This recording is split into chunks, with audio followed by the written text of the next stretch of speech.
After he died 26 years ago, Roy Rogers' daughter reveals shocking truth and surprise to the world. The most well-known cowboy, Roy Rogers, has been a legend for many years.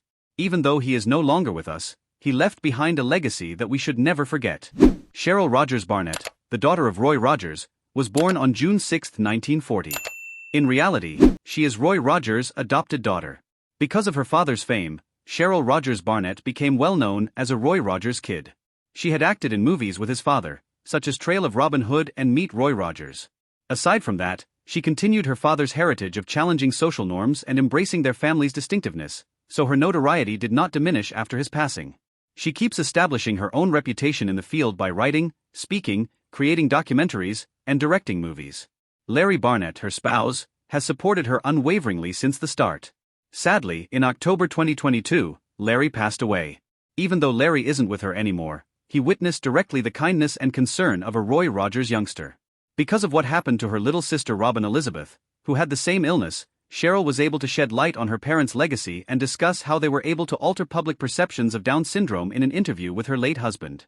Her mother, Dale Evans, wrote a book titled Angel Unaware, which has stirred people's emotions and thoughts all around the world. That being stated, there is minimal doubt that even though Cheryl Rogers Barnett is solely recognized as the adoptive kid, she continues to be raised as the fabled Roy Rogers' daughter, who inspires a lot of us. What was Roy Rogers' estate worth when he died? Roy's professional life did not start out looking like it did.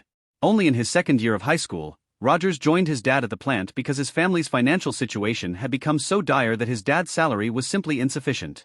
Rogers was teased for dozing off in class even though he wanted to continue his studies during night school. His entire experience was so painful that he left and never returned. The father and son took whatever employment they could obtain while the family moved around. If you've read Grapes of Wrath, you're familiar with the conditions of the labor camp where Rogers once labored. Day after day of arduous labor, the Great Depression struck hard and struck everywhere they went, with no end in sight. That is, until his sister advised him to give auditions for radio programs. The issue was that this newly bullied workaholic was a little bashful, but Sissy came to his rescue by making him a cowboy costume. Rogers overcame his anxieties and left with an offer to join the Rocky Mountaineers, a local band. From then on, he moved between music and movies, frequently fusing his vocal abilities. Since he went by his first name, Leonard Sly, you've undoubtedly seen him before you recognized. Roy Rogers and Gene Autry soon became the two idols of the singing cowboy stereotype. His family used to battle daily to make ends meet. Subsequently, the bashful factory worker transformed into an extraordinary cowboy, making it into the top 10 money-making Western stars for 16 consecutive years. It's wonderful to announce that Rogers made wise decisions throughout his life, in contrast to some celebrities who waste everything, and as a result, his estate was worth an astounding $150 million at the time of his death. Talk about a rags to riches era. Rogers would make sure that others experienced the same joyful conclusion. So viewers, for the next update please subscribe our channel. Thanks for watching.